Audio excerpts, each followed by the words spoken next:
جی بسم اللہ الرحمن الرحیم الحمدللہ نحمده ونستعینه ونستغفره ونؤمن به ونتوکل علیہ ونعوذ باللہ من شرور انفسنا ومن سیئات اعمالنا من يهده اللہ فلا مضل له ومن يضلل فلا هادی له ونشهد ان لا الہ الا اللہ وحدہ لا شریک له ونشهد ان سیدنا ومولانا محمدا عبده ورسوله صلی اللہ تبارک وتعالی علیہ وعلی آلہ واصحابہ وبارک وسلم تسلیما کثیرا کثیرا اما بعد۔ جی آج ہم تفسیر پڑھ رہے ہیں سورۃ النحل کے باقی حصے کی اور سورۃ بنی اسرائیل یا سورۃ الاسراء اور سورۃ الکہف، اور آج سمجھیے کہ آدھا قرآن پورا کہلائے گا۔ اللہ رب العزت والجلال ہم کو قرآن پاک کے پڑھنے، سمجھنے اور اس پر عمل کرنے اور اس کی نشر و اشاعت کرنے کی توفیق عطا فرمائے۔ اللہ ہماری کوتاہی، کمزوری، سستی، غفلت، شارٹ کمنگز کو معاف فرمائے اور اللہ ہم سے راضی ہو جائے۔ جی کچھ لوگ سلام کر رہے ہیں، چلو میں شروع کرنے سے پہلے جواب دے دیتا ہوں سب کو۔ وعلیکم السلام ورحمۃ اللہ وبرکاتہ۔ اب شروع کر دیتے ہیں، اب سلام کا جواب نہیں دیں گے، اب برابر چلیں گے۔ آج کا ہم نے پڑھنا ہے ان اللہ یأمر بالعدل والاحسان وایتاء ذی القربى وینہی عن الفحشاء والمنکر والبغی یعظکم لعلکم تذکرون۔ بے شک اللہ حکم دیتے ہیں انصاف کرنے کا، احسان اور بھلائی کرنے کا، اور قرابت والوں کو دینے کا، اور منع کرتے ہیں بے حیائی سے، نامعقول کام سے اور سرکشی سے۔ نصیحت کرتے ہیں تم کو تاکہ تم دھیان دو، یاد رکھو۔ اوپر کی آیت میں اللہ نے کہا تھا تبیانا لکل شیء وہدی ورحمۃ وبشریٰ للمسلمین۔ قرآن پاک میں ہر چیز کی وضاحت ہے، بیان ہے، سب چیزیں اللہ نے کھول کر بیان کر دی ہیں۔ تو اب اللہ پاک اس آیت میں تھوڑا سا اس بیان کو سمجھا رہے ہیں۔ اس میں 3 باتوں کا حکم دیا ہے، 3 باتوں سے منع کیا ہے، لیکن یہ آیت ایسی جامع معنی ہے کہ تمام اصول بر کو اپنے اندر شامل کر لیتی ہے۔ اسی لیے خلیفہ راشد حضرت عمر بن عبدالعزیز رحمۃ اللہ علیہ نے جمعہ کے خطبے کے آخر میں اس کو درج کر کے امت کے لیے اسوہ حسنہ قائم کر دیا، اور اس وقت سے لے کر اب تک جمعہ کے خطبے میں اخیر میں یہی آیت پڑھی جاتی ہے۔ یہ اب جو ہے مکہ والوں نے، مدینے والوں نے، حرمین والے عربوں نے کچھ نئی ترتیب شروع کر دی ہے، اور جو پہلے سے امت کی سنت چلی آ رہی تھی اس کی مخالفت کی ہے۔ اب ائمہ حرم بھی اس کو نہیں پڑھتے، حالانکہ اس وقت سے عمر بن عبدالعزیز نے اس کو رائج کیا تھا۔ اس میں جامعیت کے لیے علامہ عثمانی کہتے ہیں کہ ایک مستقل تصنیف کی ضرورت ہے، لیکن تھوڑا سا اندازہ یوں سوچو کہ اس میں پہلے جس کام کا حکم دیا ہے وہ عدل ہے، اور عدل کے معنی یہ ہے کہ تمام عقائد، اعمال، اخلاق، معاملات، جذبات اعتدال اور انصاف کے ترازو میں تلے ہوئے ہوں، افراط اور تفریط سے کوئی پلہ جھکنے یا اٹھنے نہ پائے، سخت سے سخت دشمن کے ساتھ بھی معاملہ کرے تو انصاف کا دامن ہاتھ سے نہ چھوٹے، اس کا ظاہر باطن یکساں ہو، جو بات اپنے لیے پسند کرے وہ اپنے بھائی کے لیے بھی پسند کرے، تو جا کر کے کہیں گے کہ اس میں عدل ہے۔ عقیدے میں بھی عدل، اور اعمال میں بھی اعتدال، اخلاق میں بھی اعتدال، معاملات میں بھی، جذبات میں بھی اعتدال اور انصاف کو ہر وقت پکڑے رہے اور بالکل ماڈریٹ چال چلے، اس کو کہتے ہیں عدل۔ کہ ہر چیز میں اعتدال، میڈیم، ماڈرسی، میانہ روی کو لازم پکڑو۔ افراط سے بھی بچو، تفریط سے بھی بچو۔ افراط کے معنی حد سے آگے نکل جانا، اور تفریط کے معنی حد کے پاس بھی نہ جانا، بالکل پیچھے رہنا۔ تو فال شارٹ بھی نہ ہو، کوتاہی بھی نہ ہو، اور ایگزیجریشن اور مبالغہ بھی نہ ہو، بیچ میں دونوں ایکسٹریم۔ اگر آپ ایک لائن ڈرا کریں تو یہ مڈل میں ہے، اور اس کا یہ اینڈ ایکسٹریم اور دوسرا وہ اینڈ ایکسٹریم، تو اس ایکسٹریم پر بھی نہ جائے، اس ایکسٹریم پر بھی نہ جائے، میڈیم میں رہے، یہ عدل ہے۔ تو ہر کام میں عدل اور انصاف اور اعتدال ہو۔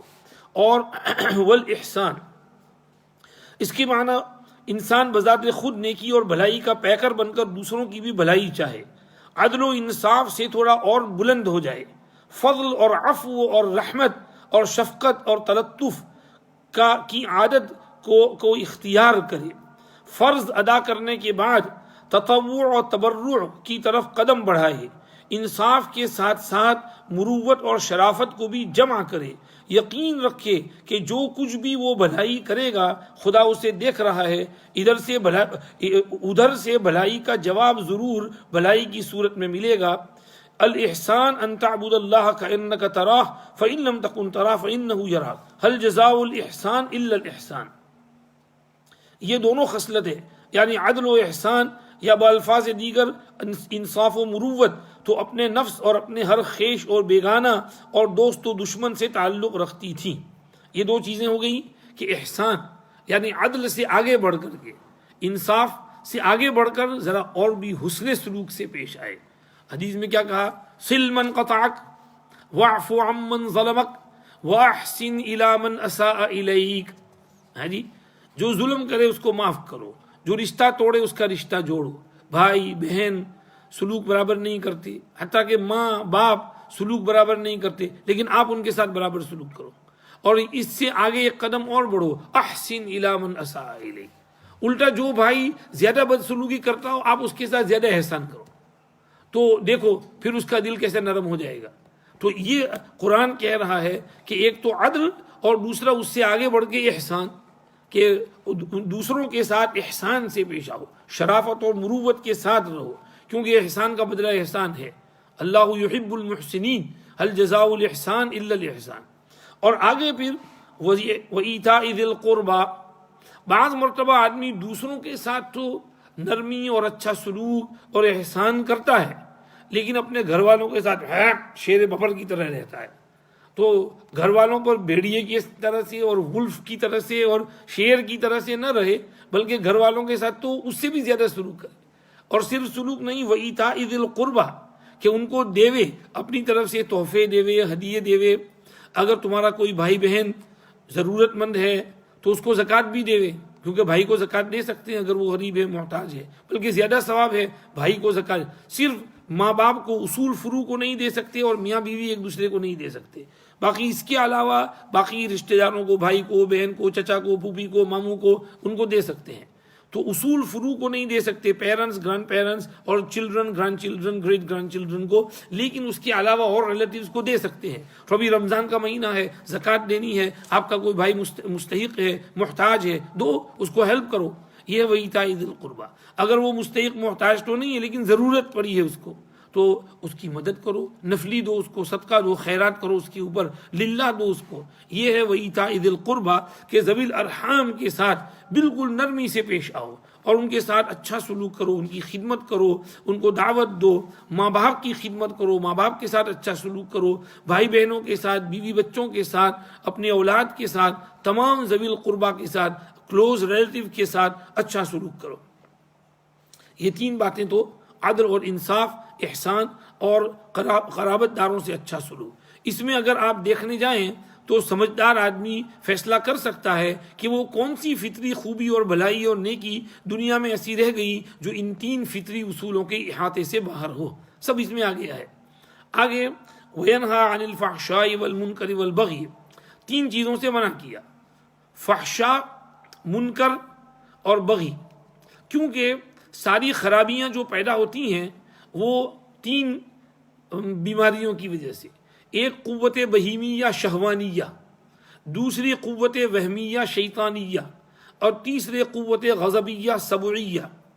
غالباً فحشاء سے وہ بے حیائی کی باتیں مراد ہیں جن کا منشا شہوت و بہیمیت کی افراط ہو، یعنی جس میں شہوت حد سے آگے نکل جائے اور بہائم اور جانوروں کی طرح انسان ہو جائے۔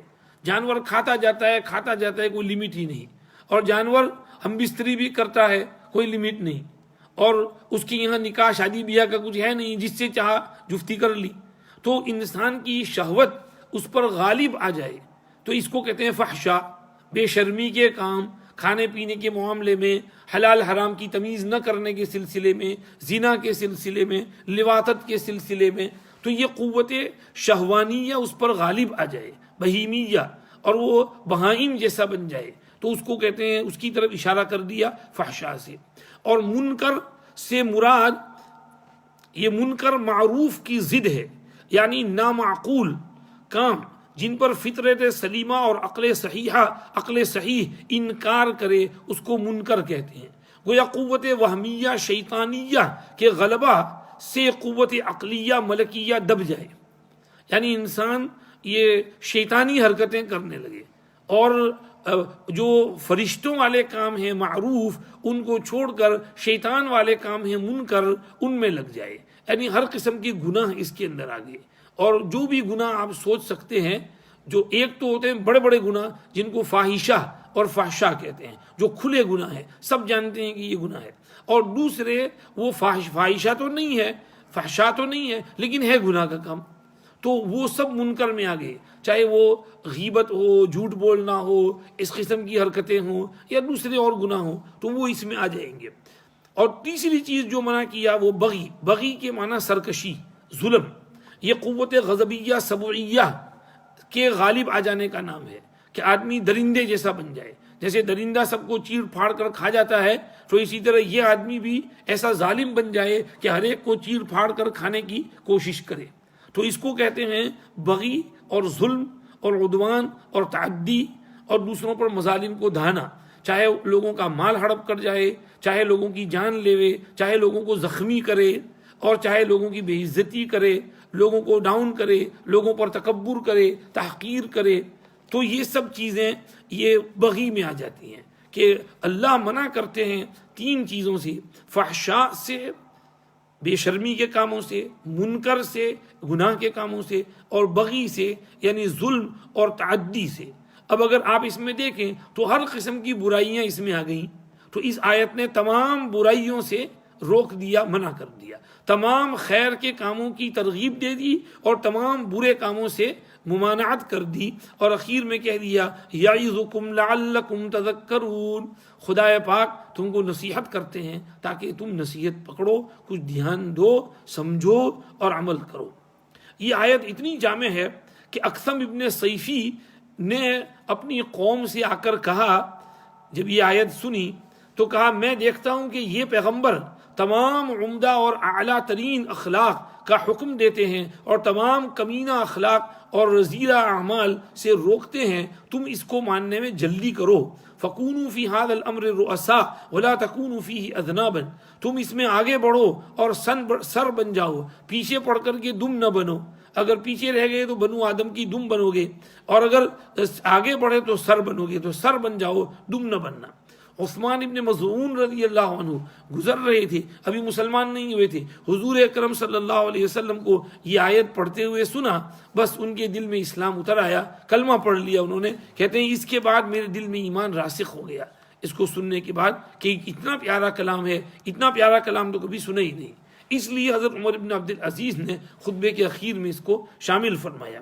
آگے وَأَوْفُوا بِعَهْدِ اللَّهِ إِذَا عَاهَدتُّمْ، جو اوپر کی آیت میں جن چیزوں کے کرنے کا یا چھوڑنے کا حکم دیا تھا، تو یہ ایک اگریمنٹ ہمارا اللہ کے ساتھ ہے، تو اس اگریمنٹ کو پورا کرنے کا حکم دیا، فرمایا اللہ کے ساتھ جو تمہارا معاہدہ ہے اس کو پورا کرو، اور وَلَا تَنقُضُوا الْأَيْمَانَ بَعْدَ تَوْكِيدِهَا، قسم پکی کر دی ہو اس کے بعد اس کو توڑو نہیں، اللہ کے نام کی قسم کھائی، اللہ کی قسم میں یہ کام کر دوں گا آپ کا، لیکن پھر نہ کریں، تو ایک تو اگریمنٹ وعدہ بھی ٹوٹا اور قسم بھی ٹوٹی، تو ایسا نہ کرو۔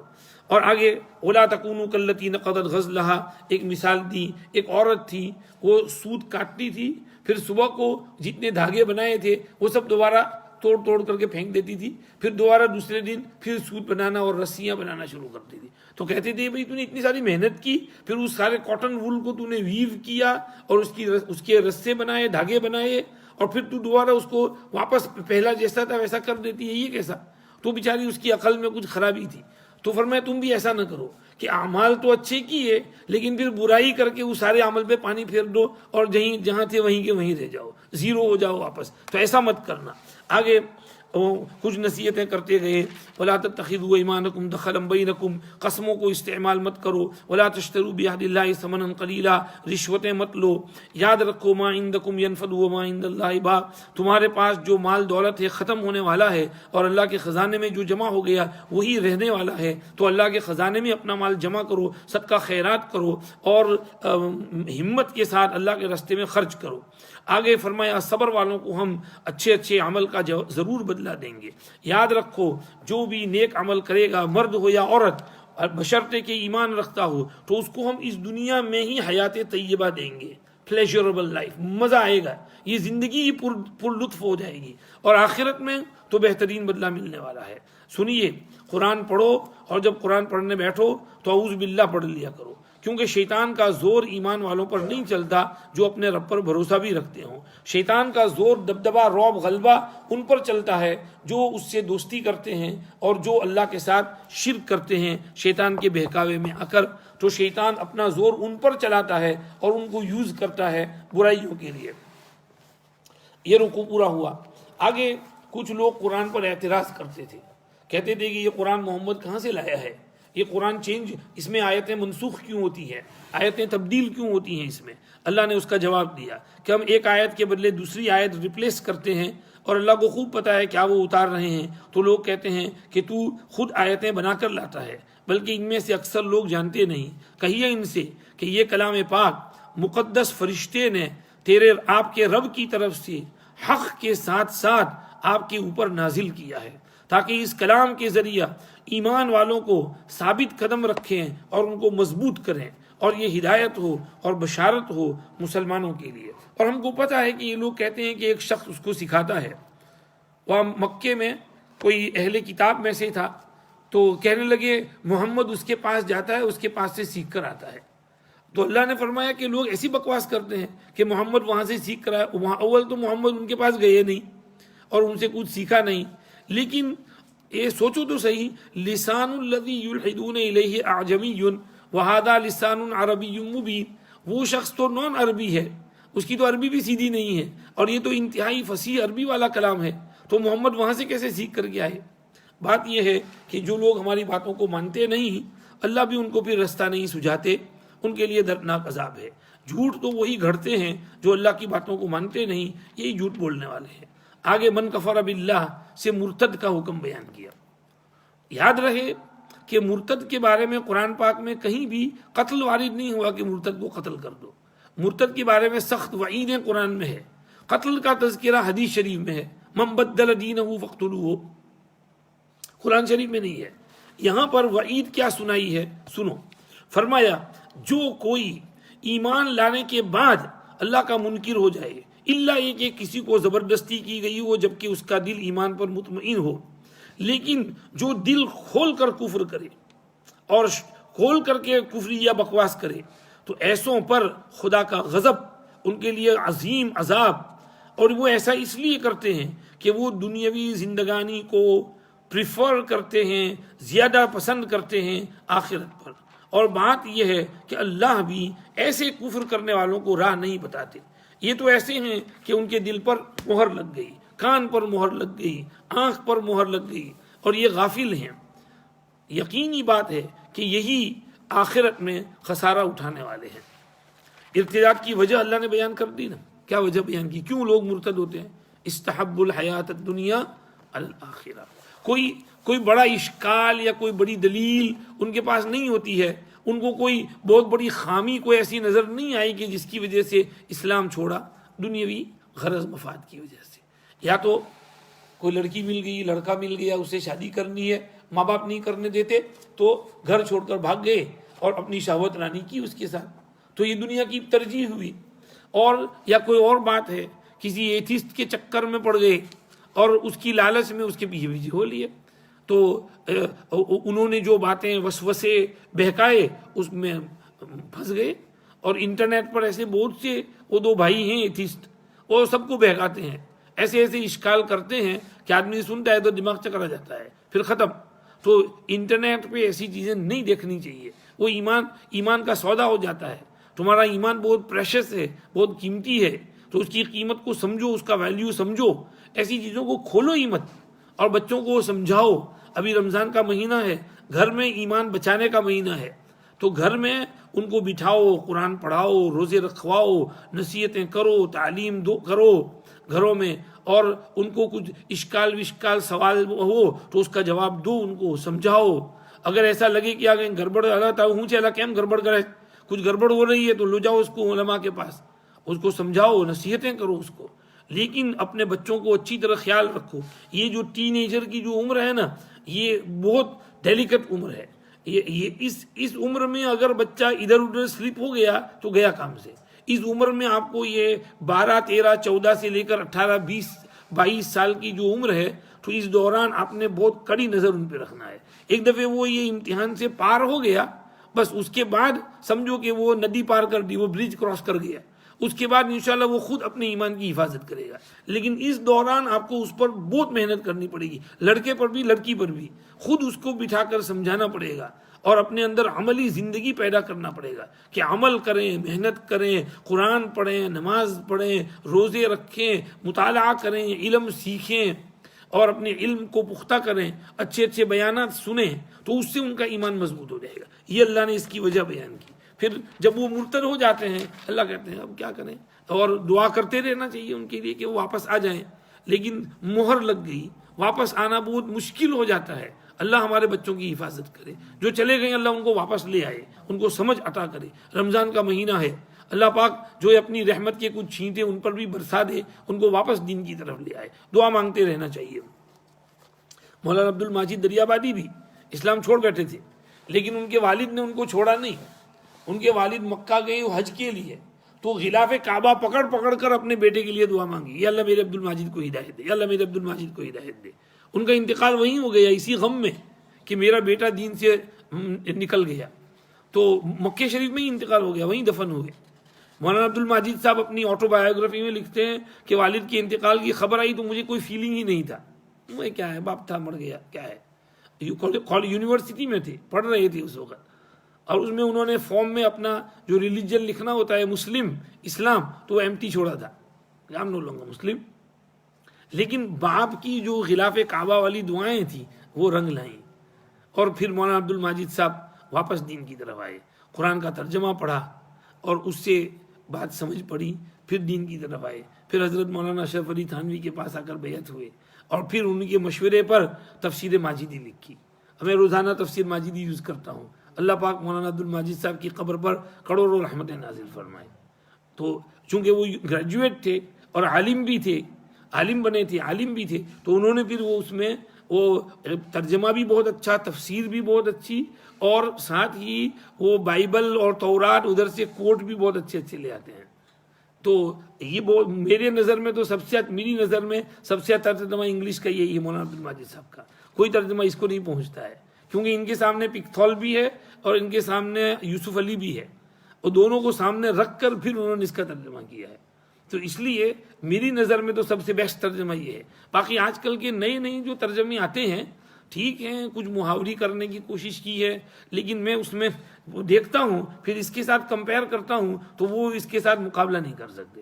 مولانا عبد الماجد صاحب ٹھیٹ ایک ایک لفظ کا پراپر ترجمہ کرتے ہیں. تھوڑی انگلش ہائی ہے تھوڑی, تو کبھی میں کیا کرتا ہوں کہ اس لفظ کو تھوڑا نرم کر دیتا ہوں, تو دوسری جگہ پر کوئی نرم لفظ ہو تو ادھر سے لے کر کے ادھر کنیکٹ کر دیتا ہوں. ورنہ بیسک جو ہے ٹیمپلیٹ وہ مولانا دریابادی صاحب کی رکھتا ہوں, اور اس کو میں یوز کرتا ہوں اپنے سامنے رکھ کر. اردو میں تفسیر عثمانی رکھتا ہوں, انگلش میں تفسیر ماجدی رکھتا ہوں. اللہ علامہ عثمانی کو بھی جزائے خیر دے, کیونکہ اس کے حاشیے میں بہت اچھے اچھے فوائد مل جاتے ہیں, اور علامہ دریابادی صاحب کو بھی جزائے خیر دے. خیر یہ بات کہیں سے کہاں چلی گئی. آگے اللہ نے ثم ان ربک للذین ہاجروا, کہ وہ لوگ تو مرتد تھے جو ہجرت کرتے ہیں, قربانی دیتے ہیں, وہ مجاہدہ کرتے ہیں, ان کو اللہ کے ہاں بڑا اجر ملے گا, غفور الرحیم ہے. اللہ پاک نے آگے کہا قیامت کے دن سب لوگ آئیں گے, اپنا دفاع کرنے کی کوشش کریں گے, ہر آدمی کو اس کے عمل کا پورا پورا بدلہ مل جائے گا. یاد رکھو اللہ پاک ایک بستی کی مثال بتاتے ہیں, بہت امن چین والی بستی تھی, اطمینان سے چل رہی تھی, اس کی روزی بھی بافراغت اس پر آ رہی تھی, اکانومی بھی بہت مضبوط اور سٹرونگ تھی, اور ہر طرف سے کھانے پینے کی چیزیں آتی تھیں, لیکن اللہ کی نعمتوں کی اس نے ناشکری کی.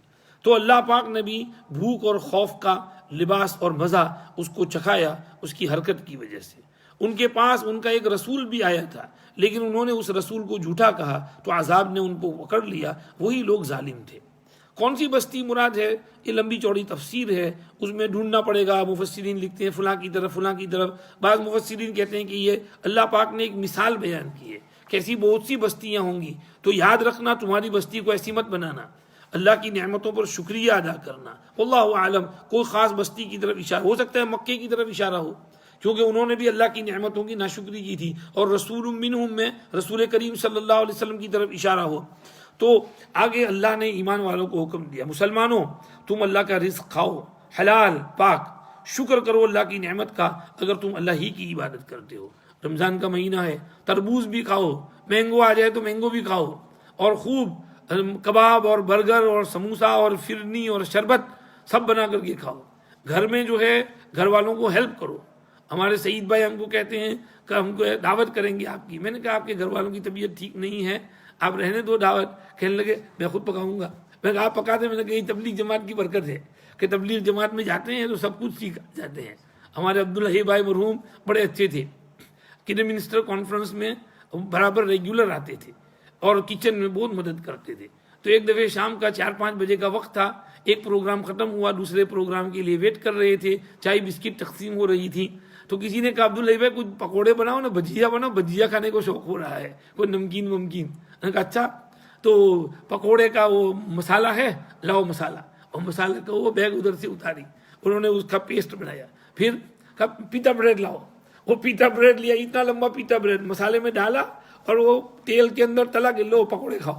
وہ پیتا بریڈ کے پکوڑے بنا بنا کے کھلائے سب کو، اور بچے بہت خوش ہو گئے کہ یہ تو بڑا زبردست اتنا بڑا پکوڑا ہے۔ تو یہ پکانے میں تو بعض تبلیغ میں جاتے ہیں تو اللہ پاک سب کچھ سکھا دیتے ہیں، تبلیغ کی برکت ہے یہ۔ خیر، فرمایا کہ اللہ نے جو نعمتیں تم کو دی ہیں کھاؤ، حلال پاکیزہ، اور شکر کرو۔ دیکھو نعمت کھا کر ناشکری مت کرنا۔ اوپر کی بستی کا حال سن لیا نا، اس بستی نے ناشکری کی تھی تو خدا کا عذاب آیا، خوف بھی آیا اور بھوک بھی آئی ان پر۔ تو شکر کرو اللہ کی نعمتوں کا اگر تم اللہ ہی کی عبادت کرتے ہو۔ یاد رکھو اللہ پاک نے تم پر جو چیزیں حرام کی ہیں وہ یہ ہیں: مردار، خون چوسنا پینا، اور وہ لوگ زندہ خون پیتے تھے، چوستے تھے، تو خون پینا، کہتے خون بڑا ٹیسٹی ہے، مزہ آتا ہے، استغفر اللہ، تو خون پینے کو منع کیا ہے۔ جاہلیت والے جو کرتے تھے، خنزیر کا گوشت منع کیا ہے، جس کے غیر اللہ کے نام کے ساتھ جس کو ذبح کیے جائے اس کو منع کیا ہے۔ ہاں ان میں بھی خدا نے فلیکسیبلٹی رکھی ہے، کوئی مر رہا ہو، جان نکل رہی ہو، تو جان بچانے کے لیے اگر ان چیزوں کو اگر کوئی کبھی کھا لے تو اللہ غفور الرحیم ہے۔ آگے فرمایا اپنی طرف سے حلال حرام مت کرو، یہ حلال یہ حرام، کسی کو حلال حرام کرنے کا حق نہیں۔ مفتی لوگ بھی جو حلال حرام کرتے ہیں وہ خود کرتے نہیں ہیں، وہ حلال حرام ظاہر کرتے ہیں، حلال حرام حکم کو بتاتے ہیں۔ مفتی کا فتویٰ جو ہے وہ اظہار کے لیے ہے، وہ تحکیم کے لیے نہیں، وہ تو اللہ کی طرف سے حلال حرام کی سیٹنگ ہے، مفتی اس کو سمجھاتے ہیں، کلیئر اور کلیریفائی کرتے ہیں۔ خیر، حلال حرام کا حق اللہ کو ہے۔ آگے پھر کہا کہ متاع قلیل، یہ دنیاوی زندگانی جو تھوڑا سامان ہے، اور وَلَهُمْ عَذَابٌ أَلِيمٌ۔ یہودیوں پر ہم نے کچھ چیزیں حرام کی تھیں جو پہلے بیان ہو چکی ہیں، پھر ہم نے ان پر ظلم نہیں کیا، انہوں نے ہی اپنا ظلم کیا، یعنی اس کی مخالفت کریے۔ پھر یہ لوگ جو برائیاں کرتے ہیں لیکن توبہ کر لیتے ہیں، سدھر جاتے ہیں، تو رب بھی ان کے لیے غفور الرحیم ہے۔ آخری رکوع میں اب ان ابراہیم کان امۃ قانتا للہ حنیفا، ہمارے والد صاحب کا فیوریٹ رکوع تھا، نماز میں اس کو بہت پڑھا کرتے تھے والد صاحب، اللہ ان کی مغفرت کرے، ان کو غریق رحمت کرے، ان کے درجات بلند فرمائے۔ تو فرمایا کہ ابراہیم علیہ السلام، یہ چونکہ مکہ والے اپنی نسبت ابراہیم علیہ السلام کی طرف کرتے تھے، تو اللہ پاک نے کہا کہ تم کیسے اپنے آپ کو ابراہیم کی طرف منسوب کر کے پھر شرک کرتے ہو؟ ابراہیم تو شرک نہیں کرتے تھے، ابراہیم تو بڑی اونچی شخصیت تھے، بہت عجیب آدمی تھے ابراہیم، خود ایک امت تھے، ایک راہ بتانے والے، اور خود ایک امت کی طرح مضبوط تھے، اور فرما بردار تھے، حنیف تھے، سب کی طرف سے ہٹ کر کے ایک اللہ کے ہو گئے تھے۔ وَلَمْ يَكُ مِنَ الْمُشْرِكِينَ، شرک کرنے والے نہیں تھے، وہ اللہ کی نعمتوں پر بہت شکر کرنے والے تھے۔ ابراہیم علیہ السلام بہت شکر گزار تھے، ابھی کہا نا وَاشْكُرُوا لِلَّهِ، اللہ کی نعمتیں کھا کر شکر گزار، ابراہیم بہت شکر کرنے والے تھے، اور شکر سے اللہ بہت دیتے ہیں، اللہ نے ان کو بہت دیا تھا۔ اللہ پاک نے ان کو پسند کیا تھا، صراط مستقیم کی طرف رہنمائی کی تھی، دنیا میں بھی بھلائی دی تھی، آخرت میں تو ابراہیم صالحین میں سے ہیں۔ اب ہم نے تم پر بھی وہی بھیجی ہے میرے پیارے محمد کہ ابراہیم کی جو ملت تھی، ان کا جو وے آف لائف تھا، اس کو فالو کرو اور اس طرح سے، یعنی اصول اور پرنسپل اس پر رکھو۔ یعنی ہمارا دین جو ہے وہ ابراہیم علیہ السلام کے دین سے بہت ملتا جلتا ہے۔ دین موسوی اور دین عیسوی تھوڑا ایک طرف ہے، اور زیادہ قرب جو ہے وہ ملت ابراہیم سے ہے۔ اور جس طرح توحید اور یکسوئی میں وہ جو پرنسپل پر چلتے تھے، تو تم بھی اس پرنسپل کو سامنے رکھو۔ آگے پھر جزئیات اور فروعی مسائل وہ مختلف ہیں۔ ابراہیم علیہ السلام کی شریعت میں اتنا پھیلاؤ اور اتنے جزئیات نہیں تھے جتنے ہماری شریعت میں ہیں، لیکن وہ بیسک پرنسپل اور مین رولز جو ہیں وہ سملر ہیں۔ اس لیے فرمایا کہ اس طرز پر چلو، اور وہ شرک کرنے والے نہیں تھے۔ اور یہ جو سبت انہوں نے بنا رکھی، یہود نے، ابراہیم علیہ السلام سبت نہیں مناتے تھے، یہودیوں نے بنائی تھی، پھر اس میں اختلاف کیا، اور اب جو ہے ان کی اختلافی باتوں میں فیصلہ کریں گے۔ اب آخر میں نصیحت ہے، میرے پیارے، تم جو ہے اپنے رب کے راستے کی طرف بلاؤ حکمت کے ساتھ اور موعظت حسنہ، اچھی نصیحت کے ساتھ، اور دشمنوں کے ساتھ بحث مباحثہ کرنا ہو تو اچھے طریقے سے کرو، یعنی روڈ مت بنو، کسی کو گالی مت دو، کسی کو ابیوز مت کرو اور انسلٹ مت کرو، پیار کے ساتھ، محبت کے ساتھ، اچھے انداز میں۔ اگر وہ گالی دے بھی، گرم بھی ہو جائے، بکواس بھی شروع کر دے، تو تم جو ہے گرم مت ہو جاؤ، تم نرم رہو۔ وجادلہم باللتی ہی احسن۔ اور رب کو پتا ہے کہ کون راستے سے بھٹکتا ہے اور کون راہ راست پر ہے۔ اگر تم کو کبھی کسی کو سزا دینی پڑے تو اتنی ہی سزا دو جتنی تم کو دی گئی تھی، اس سے زیادہ نہیں۔ لیکن اگر صبر کرو تو بہتر ہے صابرین کے لیے۔ اور یاد رکھو، صبر سے کام لو، صبر تو اللہ کی توفیق سے ملتا ہے۔ اور جو شہداء شہید ہو گئے ہیں ان پر غم نہ کرو، بس آگے بڑھو، اور کافر جو مکاریاں کرتے ہیں اس سے تنگ دل مت ہو جاؤ۔ اللہ تو تقوی والوں کے ساتھ ہیں، محسنین کے ساتھ ہیں۔ اللہ اکبر۔ اس میں نصیحت آج بھی ہمارے لیے ہے، وَاصْبِرْ وَمَا صَبْرُكَ إِلَّا بِاللَّهِ، اور وَلَا تَحْزَنْ، اور وَلَا تَكُ فِي ضَيْقٍ مِّمَّا يَمْكُرُونَ۔ سورہ نحل کے حجر کے اخیر میں بھی کیا کہا تھا؟ وَلَقَدْ نَعْلَمُ أَنَّكَ يَضِيقُ صَدْرُكَ بِمَا يَقُولُونَ۔ ہمارا جی تنگ ہوتا ہے، یہ واٹس ایپ میسیجز سارے آتے ہیں نا کہ انڈیا میں یہ ہو رہا ہے اور تبلیغ جماعت کے ساتھ یہ ہوا، اور بعض میسیج تو جان بوجھ کر اس میں رکھے جاتے ہیں تاکہ ہم کو ڈرائیں۔ بات اتنی بڑی ہوتی نہیں ہے، لیکن بات کا بٹنگڑ بنایا جاتا ہے۔ چھوٹی سی بات ہوتی ہے، بہت پھیلایا جاتا ہے اس کو۔ اور نیوز والے ایک دم بیکار بکواس، بی بی سی کے معنی بکواس براڈ کاسٹنگ کمپنی، تو یہ بکواس پتہ نہیں کیا کیا اس میں نشر ہوتا ہے، تو ہم لوگوں کو بہکاتے ہیں، ڈراتے ہیں۔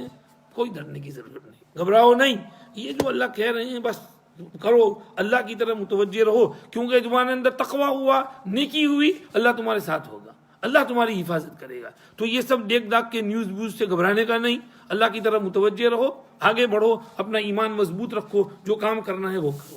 اس طرح سورہ نحل پوری ہوئی۔ آگے سورہ بنی اسرائیل شروع ہوتی ہے۔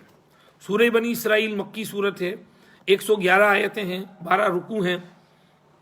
اس میں شروع میں معراج کا تذکرہ ہے، پھر وَآتَيْنَا مُوسَى الْكِتَابَ وَجَعَلْنَاهُ هُدًى لِبَنِي اسرائیل، بنی اسرائیل کا تذکرہ ہے، اس لیے اس کو سورۃ بنی اسرائیل کہتے ہیں۔ اور سورۃ الاسراء بھی کہتے ہیں کیونکہ اسرا بعبدہ۔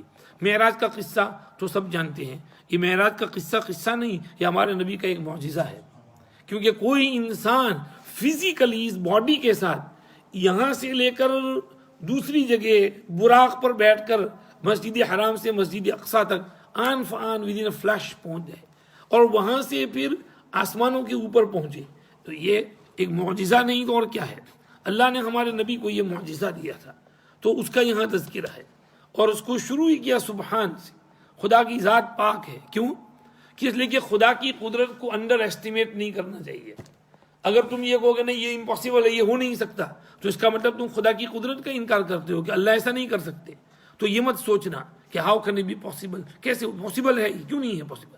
سبحان، اللہ کی ذات پاک ہے، وہ پاک خدا جو بے عیب ہے، جو فالٹ اور ویکنس کمزوری سے پاک ہے، وہ خدا اپنے بندے کو راتوں رات لے گیا، رات کے ایک تھوڑے سے حصے میں، یعنی یہ سارا سفر، اس کے لیے کوئی کئی دن اور مہینے اور گھنٹے نہیں لگے، چند لمحات میں سارا کام ہو گیا۔ وہ گھڑی جو ہے نا سٹاپ ہو جاتی ہے، اللہ والوں کے لیے طی الوقت ہوتا ہے، طی الوقت کے معنی اللہ ان کے لیے گھڑی کو سٹاپ کر دیتے ہیں، وہ اس کو سٹریچ کرتے ہیں اور اس میں بہت کچھ کام کر لیتے ہیں تھوڑی دیر میں، بہت جیسے ہم ربڑ بینڈ کو سٹریچ کرتے ہیں، یا ہماری امی جو ہے وہ روٹی کے پیڑے کو پھیلا کر کے روٹی بناتی ہے، تو اللہ والے اپنے ٹائم کو اس طرح پھیلاتے ہیں اور تھوڑے ٹائم میں زیادہ کام کر لیتے ہیں۔ تو یہ طی الوقت کا ثبوت جو ہے وہ اس سے ہوتا ہے کہ لیلن رات کے ایک حصے میں، تھوڑے سے حصے میں، یہاں سے وہاں، وہاں سے اوپر، اوپر سے اوپر واپس آنا جانا اور نمازوں میں تخفیف کرانا، یہ سب موسیٰ علیہ السلام سے سب تھوڑی دیر میں، اور صبح سے پہلے پہلے نیچے واپس۔ من المسجد الحرام الى المسجد الاقصى الذي باركنا حوله، وہاں بہت برکتیں دی ہیں۔ کیسی برکتیں؟ ظاہری بھی، باطنی بھی، مادی بھی، روحانی بھی، کھانے پینے کی چیزیں بھی، وہاں پھل فروٹ وغیرہ بھی بہت دیا ہے بنسبت مکہ کی، کہ مکہ میں کوئی پھل فروٹ وغیرہ نہیں ہے، وہاں پھل فروٹ بہت ہوتا ہے۔ تو برکتیں ظاہری بھی دی ہیں اور باطنی روحانی بھی، کیونکہ وہاں بہت پیغمبر آئے۔ حضرت ابراہیم علیہ السلام اور اسحاق علیہ السلام نے تو اس کو بنایا، اور پھر سلیمان علیہ السلام، داؤد علیہ السلام، یحییٰ علیہ السلام، عیسیٰ علیہ السلام، اور بیچ میں بے شمار پیغمبر وہاں آئے۔ تو اس لیے وہاں روحانی برکتیں، پیغمبروں کی برکتیں آج بھی محسوس ہوتی ہیں۔ وہاں جائیں تو مسجد اقصیٰ میں ایک عجیب روحانیت ہے، مسجد کا ایک ایفیکٹ ہے۔ آپ دنیا میں بھی کسی مسجد میں ذکر فکر بہت ہوتا ہو، تسبیحات ہوتی ہوں اور عبادت ہو رہی ہو، اس میں آپ جائیں اور ایک خالی ویران مسجد ہو جس میں کوئی معمولات نہ ہوتے ہوں، صرف نماز پڑھ کے فوراً لاک ہو جاتی ہو، تو دونوں مسجدیں میں آپ کو بین فرق محسوس ہوگا۔ جہاں مسجد کھلی رہتی ہے، آباد رہتی ہے، اس میں نورانیت ہے، اس میں روحانیت ہے، اس میں جی لگتا ہے، اور جہاں صرف 5 وقت کی نماز کے بعد سب کچھ بند ہو جاتا ہے، وہاں کچھ بھی نہیں ہے۔ تو مسجد اقصیٰ کی روحانیت آج بھی باقی ہے۔ وہاں پر بڈھے آگے بیٹھ کے قرآن شریف پڑھتے رہتے ہیں تو قرآن کی برکات وہاں محسوس ہوتی ہیں۔ لِنُرِيَهُ مِنْ آيَاتِنَا إِنَّهُ هُوَ السَّمِيعُ الْبَصِيرُ۔ معراج کا قصہ اس کے پاس ٹائم نہیں ہے، رجب میں وہ تو بیان کرتے ہیں 27ویں رجب کو، تو وہ سن لینا، ہماری ویب سائٹ پہ ہے پورا لمبا قصہ۔ آگے وَآتَيْنَا مُوسَى الْكِتَابَ وَجَعَلْنَاهُ هُدًى لِبَنِي اسرائیل، کچھ نصیحتیں چلتی ہیں۔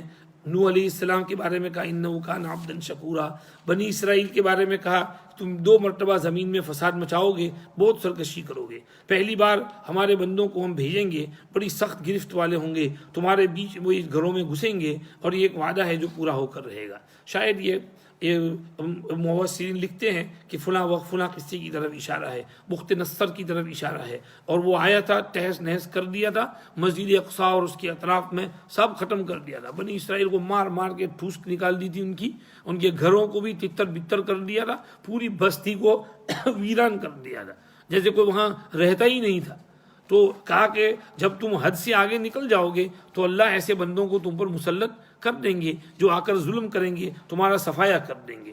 ثم رددنا لکم الکرۃ علیہم، لیکن کچھ ہی مدت میں اللہ نے دوبارہ بھی ان کے اوپر سمجھیے غلبہ دیا بنی اسرائیل کو، اور واپس اپنا علاقہ ان کے ہاتھ سے چھین لیا۔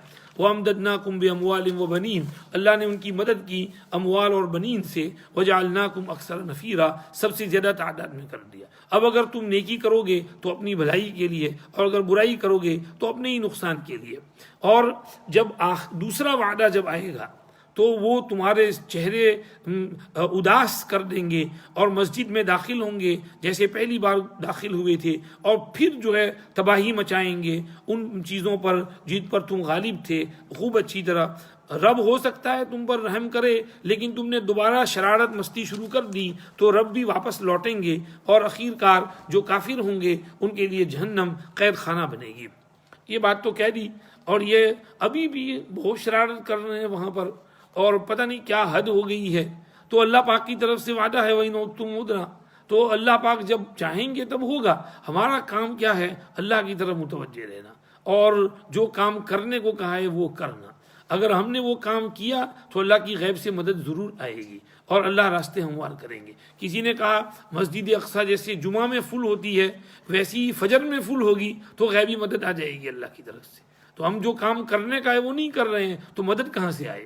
یہ چیز ہے۔ خیر، آگے قرآن کے بارے میں کچھ کہا کہ قرآن راہ بتاتا ہے اور خوشخبری سناتا ہے ایمان والوں کو کہ ان کے لیے اجر کبیر ہے جب عمل صالح کریں، اور جو ایمان نہیں لاتے آخرت پر ان کے لیے دردناک عذاب ہے۔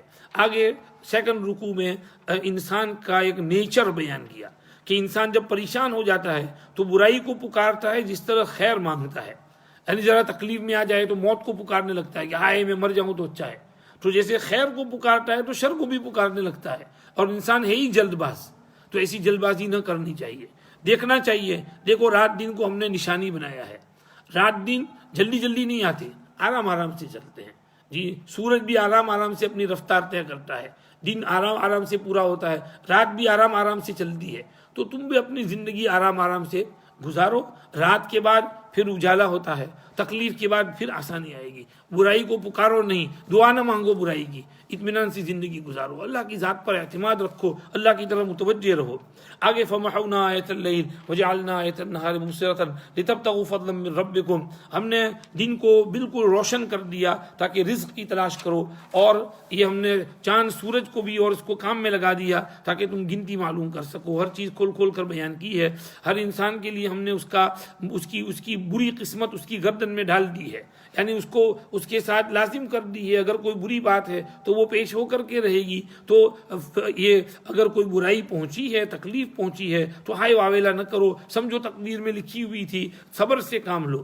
ہاں تمہارا رویہ کیا ہے خدا اس کو دیکھتا ہے. قیامت کے دن وہ آ جائے گا تمہارے سامنے اور ایک کتاب دے دی جائے گی کھلی ہوئی کہ دیکھو اس میں تم نے کیا کیا تھا، پڑھو تمہاری یہ کتاب، تم خود حساب دینے کے لیے کافی ہو. جو راہ راست پر آتا ہے اپنے فائدے کے لیے، جو بہکتا ہے اپنے نقصان کے لیے، ایک گناہ کا بوجھ اٹھانے والا دوسرے کے گناہ نہیں اٹھائے گا، سب اپنے ہی اپنے گناہ لے کر آئیں گے. اور ہم کسی کو عذاب نہیں دیتے جب تک وہاں رسول نہ بھیج دیں، پیغام نہ پہنچا دیں. اور جب تکوینی طور پر کسی بستی کو ہلاک کرنے کا ارادہ کرتے ہیں، اور ویسے تشریعی طور پر نہیں، تکوینی طور پر جب وہاں پر حالات بگڑ گئے ہوں اور تباہی آنے والی ہو تو وہاں کے عیش آرام کرنے والوں کو ہم حکم دیتے ہیں، وہ اس میں نافرمانیاں کرتے ہیں، پھر ہماری بات ان پر ثابت ہو جاتی ہے، پھر ہم کو اکھاڑ کر پھینک دیتے ہیں اٹھا کر کے. یہ خدا کی طرف سے ہے. دیکھ لو پچھلے زمانے میں تم کو یہ چیزیں نظر آئیں گی کہ جب فساد بہت مچایا پھر خدا کی طرف سے تباہی آئی، اور کتنی بستیاں خدا نے ہلاک کی نوح علیہ السلام کے بعد. اور رب اپنے بندوں کے گناہوں سے خوب خبردار ہے، سب کچھ دیکھنے والا ہے. جو دنیاوی زندگانی چاہتے ہیں پہلا گھر، تو ہم ان کو اس دنیا میں جتنا چاہیں گے تھوڑا تھوڑا دے دیں گے، جس کو چاہیں گے، سب کو نہیں. پھر اس کے لیے جہنم ہو جائے گی اور وہ اس میں جائے گا اپنی برائی سن کر اور دھکیلا ہوا. اور جو آخرت چاہتا ہے اور اس کی محنت کرتا ہے اور ایمان بھی رکھتا ہے تو ایسوں کی محنت ٹھکانے لگی. خدا بھی اس کی محنت کی قدر کرے گا، اس کو خوب ثواب دے گا. اور سنیے، ہم تو سب کو اپنی طرف سے امداد پہنچاتے ہیں، ان کو بھی ان کو بھی اپنے رب کی عطا سے. یعنی جو دنیا چاہتے ہیں ان کو بھی ہم دیتے ہیں، جو آخرت چاہتے ہیں ان کو بھی دیتے ہیں. اور رب کی عطا اور بخشش یہ روکی نہیں جاتی ہے. لوگ دیکھو نا، دنیا میں ٹیکنالوجی تلاش کرتے ہیں، خدا ان کا دماغ کھولتے ہیں اور آگے بڑھاتے ہیں، ان کو دولت بھی دیتے ہیں. یہ سب رب کی طرف سے ہے. تو دنیا ملے تو یہ نہیں سمجھنا کہ وہ بڑا نصیب دار ہے. نصیب دار اس کو سمجھو جو دین ملے، جس کو جو دیندار ہے، سمجھو یہ آخرت کے راستے پر ہے اور دین والا ہے تو وہ قابل رشک ہے. اس کو دھیان میں رکھو. آگے کچھ نصیحتیں کرنے کے بعد فرما دیا انظر کیف فضلنا بعضهم علی بعض. دیکھیے خود ان میں ہم نے ایک کو دوسرے پر ترجیح دی ہے. کوئی فلیٹ میں رہتا ہے تو کوئی 2 بیڈ روم ہاؤس ٹیرسڈ ہاؤس میں رہتا ہے، کوئی سیمی ڈیٹیچڈ میں، کوئی ڈیٹیچڈ میں، اور کوئی بنگلو میں، اور کوئی مینشن میں، اور کوئی پیلس میں.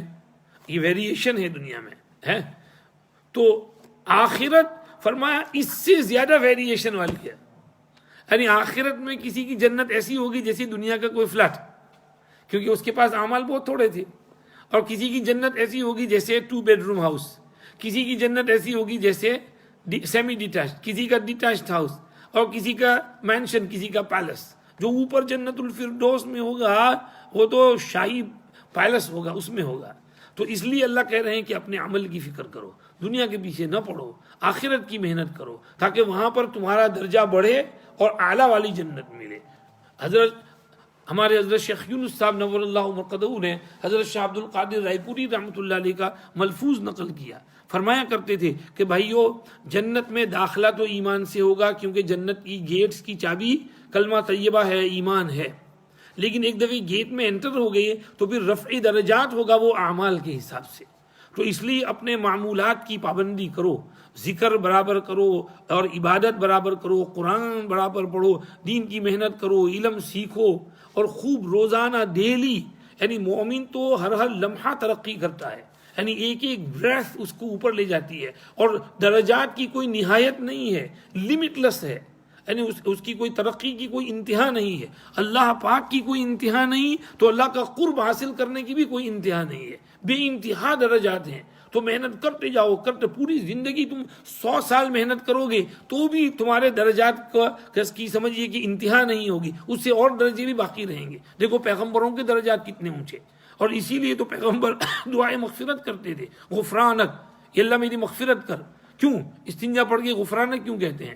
اس لیے کہ تھوڑی دیر استنجے میں رہے تو اللہ کا ذکر نہیں کر سکے، تو تھوڑی دیر کے لیے وہ ذکر سے رکے رہے تو اس پر مغفرت مانگی کہ اللہ مجھے معاف کر دینا، کہ اتنی دیر بھی ترقی رک گئی۔ تو یہ حضرت ترقی پر یاد آیا، حضرت سائیں توکل شاہ صاحب رحمۃ اللہ غالباً ان کا ہے یا کسی اور کا ہے، کسی اور کا ہے، نہیں ان کا نہیں، کسی اور کا ہے، کہ وہ ایک بزرگ تھے، تو انہوں نے دعا مانگی کہ یا اللہ یہ نفس جو ہے یہ بہت پریشان کرتا ہے، تو میرے نفس کو الگ کر دیجئے، تو مجھے پریشانی نہ ہو، اسٹرگل نہ کرنا پڑے۔ تو انہوں نے اللہ نے کہا ٹھیک ہے دعا منظور تمہاری، نفس کو الگ کر دیا۔ اب دوسرے دن انہوں نے دیکھا کہ ان کی ترقی رک گئی، انہوں نے کہا یا اللہ یہ ترقی کیوں رک گئی؟ فرمایا ترقی کا جو ذریعہ تھا وہ تم نے نکال دیا تو ترقی رک گئی۔ انہوں نے کہا پروردگار آپ جو کرتے ہیں ٹھیک کرتے ہیں، سوری معاف کرنا میں نے غلط چیز مانگ لی۔ تو نفس کے ساتھ جو مقابلہ اور اسٹرگل ہوتی ہے اس سے ترقی ہوتی ہے، تو مقابلہ کرو، ترقی کرو، اور یہ ہے فضلنا بعضهم علی بعض۔ سائیں توکل شاہ صاحب تو امبالہ میں رہتے تھے، نماز پڑھنے کے لیے آتے تو ان کے ساتھ ایک کتا آیا کرتا تھا، وہ مسجد کے باہر بیٹھ جاتا، حضرت نماز پڑھ کے واپس جاتے تو وہ بھی آپ کے پیچھے پیچھے چلا جاتا، آپ کے گھر کے پاس بیٹھا رہتا۔ بعد میں پتہ چلا کہ وہ کتا جو تھا وہ ان کا نفس تھا، وہ ان کے ساتھ ساتھ رہتا تھا۔ تو یہ عجیب بات ہے، بہرحال ہے بزرگوں کے عجیب عجیب شؤون ہیں۔ فرمایا لا تجعل مع اللہ الہا آخر، کسی دوسرے خدا کی بندگی نہ کرو ورنہ تم مذموم و مخذول رہ جاؤ گے۔ اس کے بعد اللہ نے یہاں سورہ بنی اسرائیل میں 14 احکام بیان کیے ہیں۔ تو پہلے کہا کہ اللہ کی بندگی کرو، کسی اور کی نہیں، پھر ماں باپ کے ساتھ اچھا سلوک کرو، اگر ماں باپ بوڑھے ہو جائیں تو اف مت کہو، جھڑکو نہیں ان کو، نرمی سے بات کرو، ان کے سامنے عاجزی کا پہلو بچھا دو، مہربانی سے ان کے ساتھ پیش آؤ، بلکہ یہی پیش آنا نہیں بلکہ ریگولر ان کے لیے دعا مانگو، رب ارحمہما کما ربیانی صغیرہ، ہر نماز کے بعد ان کے لیے دعا مانگو۔ رب جانتا ہے تمہارے دل میں کیا ہے، اگر تم نیک ہوئے تو رجوع کرنے والوں کو مغفرت کر دے گا رب۔ اور اس کے بعد تیسری چیز ہے رشتہ داروں کے ساتھ اچھا سلوک کرو، مسکین کے ساتھ، مسافر کے ساتھ، فضول خرچی مت کرو۔ فرمایا فضول خرچی کرنے والے شیطان کے دوست ہیں، شیطان رب کا بڑا ناشکرا رہا ہے۔ اگر کبھی کسی رشتہ دار سے اعراض کرنا پڑے کہ کسی رحمت کے جو امیدوار ہوں، یعنی اس وقت تمہارے پاس دینے کو کچھ نہیں ہے لیکن کچھ آنے والا ہے، تو اس وقت کچھ دینے کو نہیں ہے تو نرمی سے ان کے ساتھ بات پیش آؤ۔ اور دیکھو کنجوس بھی مت بنو اور حد سے زیادہ خرچ کرنے والے بھی مت بنو، تو پھر تم بیٹھے رہو گے الزام کھائے ہوئے ہارے ہوئے۔ رب جس کے لیے چاہتے ہیں روزی پھیلا دیتے ہیں، جس کے لیے چاہتے ہیں تنگ کر دیتے ہیں۔ رب جو ہے اپنے رب کے بندوں کے خبردار دیکھتے ہیں۔ آگے ایک اور حکم دیا، بچوں کو فقر کے خوف سے مار نہ ڈالو، ہم ان کو بھی روزی دیں گے تم کو بھی دیں گے۔ بے شک بچوں کو مار ڈالنا انفانٹسائڈ یہ بہت بڑا گناہ ہے۔ اور آگے ایک اور حکم دیا، زنا کے پاس بھی مت پھٹکو، کیونکہ زنا بہت بے حیائی اور بے شرمی والا کام ہے اور یہ برا راستہ ہے۔ جب زنا کے راستے پر چل پڑتا ہے تو پھر آگے اور بھی گناہ ہوتے ہیں، گیمبلنگ ہوتا ہے، وہاں جا کے شراب بھی چلتا ہے، زنا کے اڈوں میں کیا کیا نہیں ہوتا، گانا ہوتا ہے، ناچ ہوتا ہے، ننگی لڑکیاں ہوتی ہیں۔ تو ایک زنا سے اور بہت سے گناہ نکلتے ہیں۔ اور آگے فرمایا کسی کا قتل مت کرو، مرڈر نہیں کرنا ہے، مرڈر بہت خطرناک گناہ ہے۔ اگر کسی کو مظلوم بنا کر مار دیا گیا تو اس کا جو ولی ہے اس ولی کو ہم نے زور دیا ہے، کچھ حق دیا ہے، اب اس کو بھی یہ قاتل کے قتل میں حد سے آگے نہیں نکلنا چاہیے۔ بے شک اس کی تو مدد کی گئی ہے خدا کی طرف سے، تو اس کو بھی اعتدال پر رہنا چاہیے، کہیں ایسا نہ اس کی ناک کاٹ دے، کان کاٹ دے، آنکھیں پھوڑ دے، انگلیاں کاٹ دے، ایسا نہیں کرنا چاہیے۔ اگر اس نے تمہارے بھائی کو قتل کیا تھا تم پکڑو تو اس کو بھی ایک تلوار مار دو، ختم۔ ہمارے یہاں امام ابو حنیفہ کا ہی مذہب ہے لا قود الا بالسیف، کہ صرف تلوار سے ہی قصاص لے سکتے ہیں اور کسی چیز سے نہیں۔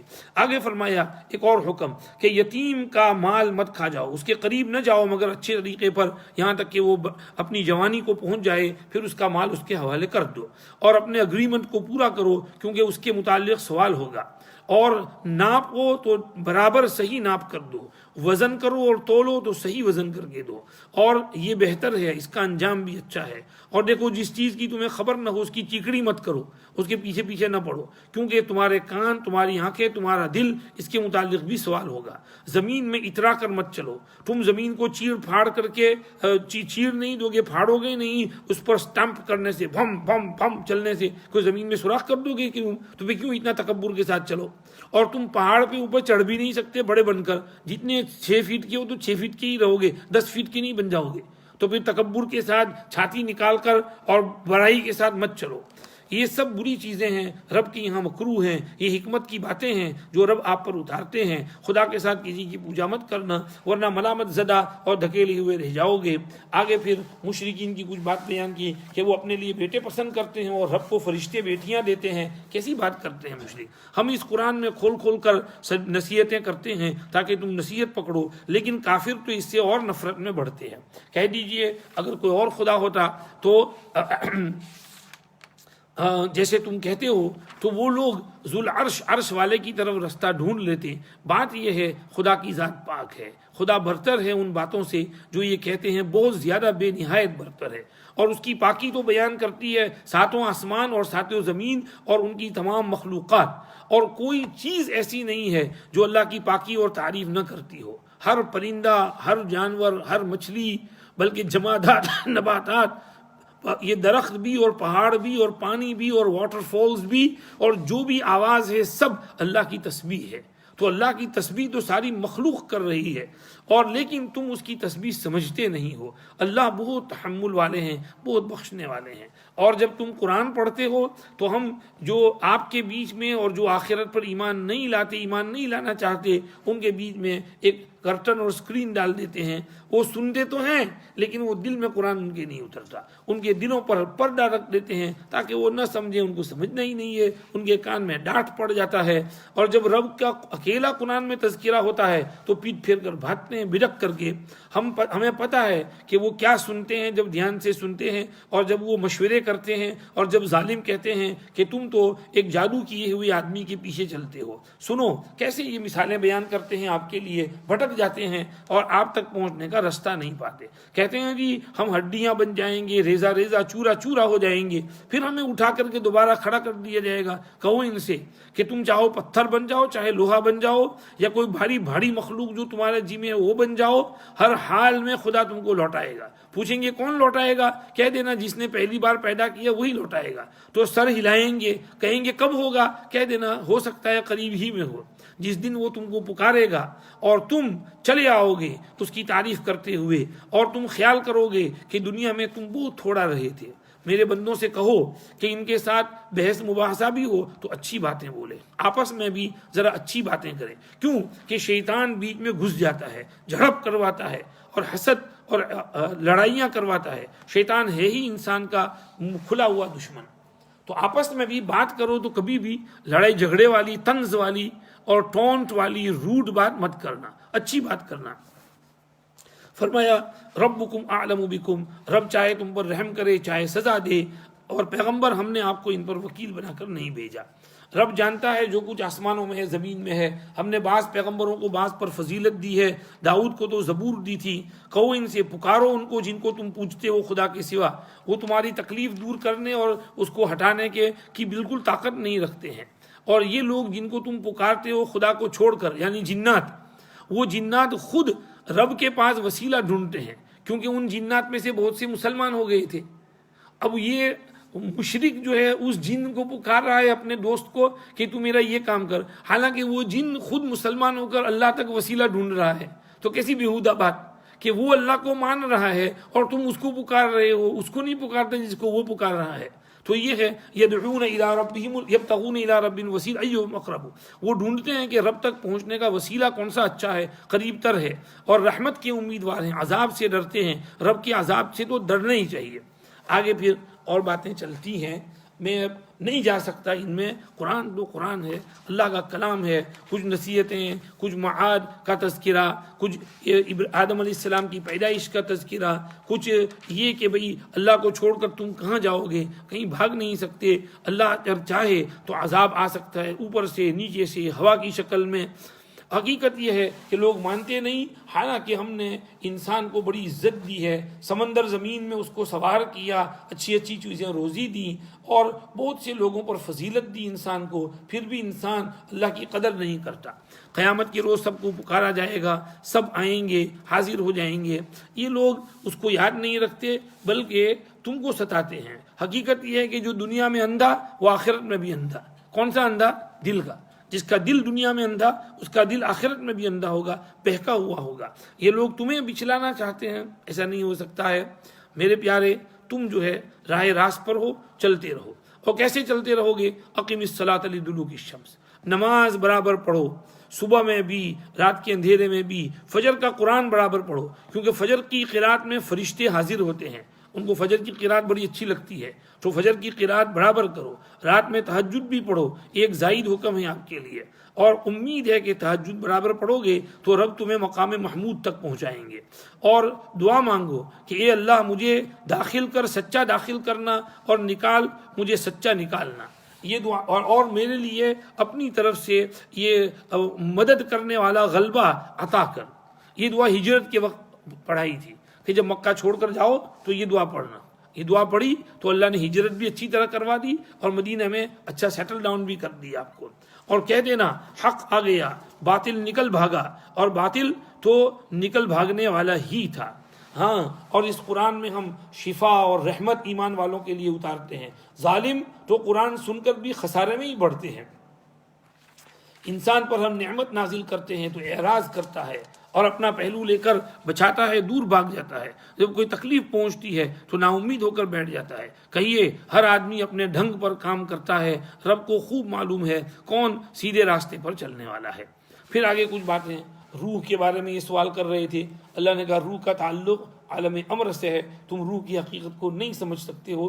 وما اوتیتم من العلم الا قلیلا، آج تک سائنس اتنا آگے بڑھ گیا لیکن اب تک یہ اس کی کھوج نہیں نکال سکا کہ یہ روح کیا ہے، یہ کون سی چیز ہے جو باڈی میں آتی ہے ماں کے پیٹ میں 4 مہینے پر تو بیبی کک کرنا شروع کر دیتی ہے، اور جو فرشتہ کھینچ کر نکال لیتا ہے تو ایک اچھا بھلا ہٹا کٹا انسان دھڑام سے دے کر سوکھی لکڑی کی طرح نیچے گر جاتا ہے۔ یہ کیا آیا تھا اور کیا نکلا، وہ روح جو ہے اس کی حقیقت کو کوئی معلوم نہیں کر سکا، تو معلوم کر بھی نہیں سکو گے۔ یہ علم تمہارا بہت تھوڑا ہے، اس لیے اس کی حقیقت مت پوچھو۔ آگے پھر روح پھونکنے والی چیز کیا ہے وہ دیکھو، وہ کیا ہے روح پھونکنے والی چیز؟ قرآن ہے جی۔ وَكَذَلِكَ أَوْحَيْنَا إِلَيْكَ رُوحًا مِّنْ أَمْرِنَا مَا كُنْتَ تَدْرِي مَا الْكِتَابُ وَلَا الْإِيمَانُ وَلَكِنْ جَعَلْنَاهُ نُورًا نَهْدِي بِهِ مَن نَّشَاءُ مِنْ عِبَادِنَا۔ اس لیے آگے کہا قُلْ لَئِنِ اجْتَمَعَتِ الْجِنُّ وَالْإِنسُ عَلَىٰ أَن يَأْتُوا بِمِثْلِ هَٰذَا الْقُرْآنِ لَا يَأْتُونَ بِمِثْلِهِ وَلَوْ كَانَ بَعْضُهُمْ لِبَعْضٍ ظَهِيرًا۔ قرآن میں سب چیزیں کھول کھول کر بیان کرتے ہیں، لوگ نہیں مانتے، کیا کریں؟ تم سے ڈیمانڈ کرتے ہیں، فرمائشی معجزے مانگتے ہیں، چھوڑو ان کو، اگنور کرو۔ رب لوگ کیوں نہیں مانتے؟ وہ کہتے ہیں فرمائش یہ لاؤ نہ وہ لاؤ نہ یہ دکھاؤ نہ وہ دکھاؤ، چھوڑو ان کو۔ من یہد اللہ فہو المہتد ومن یضلل فلن تجد له اولیاء من دونہ۔ یہ باتیں اس لیے کہ کفر کرتے ہیں اور کہتے ہیں ہڈی بن گئے اور ریزہ ریزہ ہو گئے، کیسے دوبارہ اٹھیں گے؟ ان کی عقل میں ہی نہیں آ رہا ہے، کیسے کریں گے؟ چھوڑو ان کو۔ موسیٰ کو دیکھو، فرعون کے پاس آئے، 9 نشانیاں دیں، اور بنی اسرائیل کو پوچھو، جب فرعون نے ان سے کہا تھا موسیٰ تو جادو کیا ہوا ہے، موسیٰ نے کہا کہ رب السماوات والارض جانتا ہے کہ یہ اسی نے بصائر بھیجی ہیں، اور تو غارت ہوا چاہتا ہے، تباہ ہونے والا ہے، مجھے خیال ہے کہ اب تیرا وقت آ چکا ہے۔ فرعون نے ان کو بھڑکانا چاہا، ہم نے فرعون کو بھی سارے لاؤ لشکر کو سمندر میں ڈبو دیا۔ بنی اسرائیل کو اس کے بعد کہا تم جاؤ اب اس زمین میں رہو، تو مصر کے وہ وارث بنے، وہاں آ کر رہنے لگے۔ جب دوسرا وعدہ آ جائے گا تو ہم تم کو سمیٹ کر کے لے آئیں گے۔ یہ قرآن حق کے ساتھ نازل ہوا ہے اور حق کے ساتھ اتارا گیا ہے، تم بشیر نذیر ہو. قرآن میں کھول کھول کر باتیں بیان کی ہیں تاکہ لوگوں کو پڑھ پڑھ کر سناؤ. ہم نے اس کو دھیرے دھیرے ٹھہر ٹھہر کر اتارا ہے. کہو تم نے ماننا ہے تو مانو, نہیں ماننا ہے تو مت مانو. جن کو پہلے ہم نے علم دیا تھا وہ جب یہ قرآن کی آیتیں ان پر پڑھی جاتی ہے تو ایک دم وجد میں آ جاتے ہیں, خدا کے سامنے سجدے میں گر جاتے ہیں اور یہ تسبیح پڑھتے ہیں اور اس پر سجدہ ہے. اور اس کے بعد فرمایا کہو اللہ کو پکارو یا رحمان کو پکارو, دونوں ایک ہی ذات کے نام ہے. جس کو بھی پکارو گے اس کے اچھے اچھے نام ہے. نماز بہت زور زور سے چلا کر مت پڑھو اور آہستہ آہستہ بھی مت پڑھو, درمیانہ رستہ اختیار کرو اور بولو الحمدللہ الذي لم يتخذ ولدا ولم يكن له شريك في الملك ولم يكن له ولي من الذل وكبره تكبيرا. سب تعریفیں اللہ کے لیے ہیں جس نے کوئی بیٹا بھی نہیں بنایا اپنا اور اس کا کوئی سلطنت میں شریک بھی نہیں ہے اور اس کا کوئی مددگار بھی نہیں ہے ذلت کے وقت پر, اور اس کی بڑائی بیان کرو اچھی طرح اس کو بڑا جان کر. بس اس پر سورت پوری ہوئی. وکبرہ تکبیرا, اللہ اکبر کبیرہ اس پر پڑھنا چاہیے. پڑھو سب اللہ اکبر کبیرہ والحمد للہ کثیرا وسبحان اللہ بکرۃ واصیلا. اس کے بعد سورہ کہف ہے. اب تو میں تھک گیا, گلا سوکھ گیا مسلسل بول بول کر. چلو تھوڑا پانی پی لیتے ہیں, شاید گاڑی چلے. الحمدللہ. مختصر اختصار کے ساتھ حضرت مولانا علی میاں صاحب ندوی رحمۃ اللہ علیہ نے فرمایا سورہ کہف میں 4 قصے ہیں اور چاروں میں الگ الگ عبرت ہے. پہلا قصہ اصحاب کہف کا ہے. یہاں پر جو امتحان اور ٹیسٹ تھا وہ ٹیسٹ آف ایمان ان یقین ان فیتھ تھا.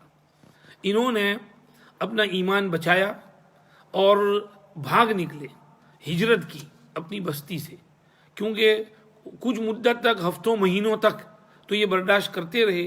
بادشاہ بھی ان کے ساتھ تھوڑا نرمی کا رویہ اختیار کرتا رہا.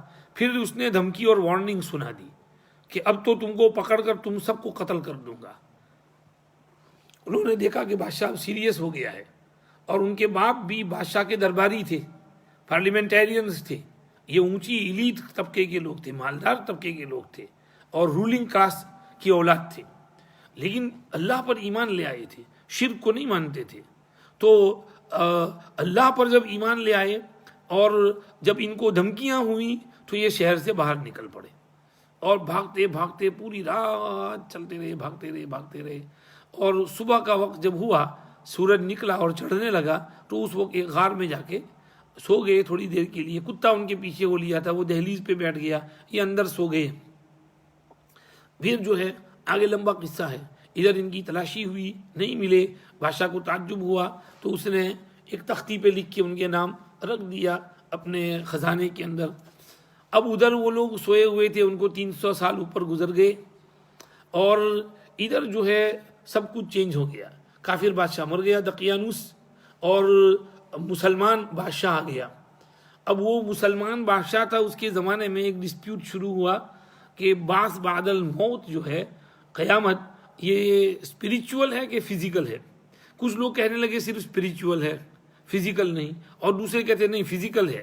یہ قبر پھٹے گی اور باڈی باہر نکلے گی اور اس باڈی کے ساتھ انسان میدان حشر میں آئے گا, قبر سے نکلے گا. اور یہی صحیح ہے. صرف اسپریچول کا مطلب تو یہ کہ جیسے آدمی سویا ہوا اور کوئی ڈریم دیکھے تو ڈریم میں بعض لوگ سویٹ ڈریمز دیکھتے ہیں اور بعض لوگ نائٹ میئرز دیکھتے ہیں. تو یہ اسپریچول والے ایسے کہتے تھے کہ قبر سے نکلنا نہیں ہے, وہ باڈی تو وہیں رہے گی, وہ روح وہاں سے نکل جاتی ہے. لیکن اگر وہ نیک روح تھی تو اس کو ایسے وہ سویٹ ڈریمز اس کو آتی رہتی ہیں وہاں قبر میں, اور اگر وہ بری روح تھی تو اس کو وہاں پر نائٹ میئرز آتی رہتی ہیں اور وہ اس میں تکلیف میں ہوتا ہے, اور سے سانپ کاٹ گیا ہو اور آگ میں جل رہا ہو, یہ محسوس ہوتا ہے. تو یہ کہتے تھے سب اسپریچول ہے, لیکن حقیقت یہ ہے کہ سب بعث بعد الموت یہ فزیکل ہے, جسمانی ہے, باڈی نکلے گی باہر سے. انا اول من تنشق عنہ الارض یوم القیامہ, فرمایا میری زمین سب سے پہلے پھٹے گی اور میں اپنی قبر سے سب سے پہلے نکلوں گا. تو پورا جسم انسان کا نکلے گا. تو یہ بحث چل رہی تھی. اب لوگ مسلمان تھے, لوگ اچھے تھے, لیکن یہ ڈسپیوٹ جب ہوا تو 2 گروپ ہو گئے. بادشاہ کنفیوز ہو گیا یار یہ کیا. تو اللہ پاک نے اصحاب کہف کو جگایا اور یہ لوگ آئے, اور وہ جس طرح لمبا قصہ ہے, حضرت مولانا بلال صاحب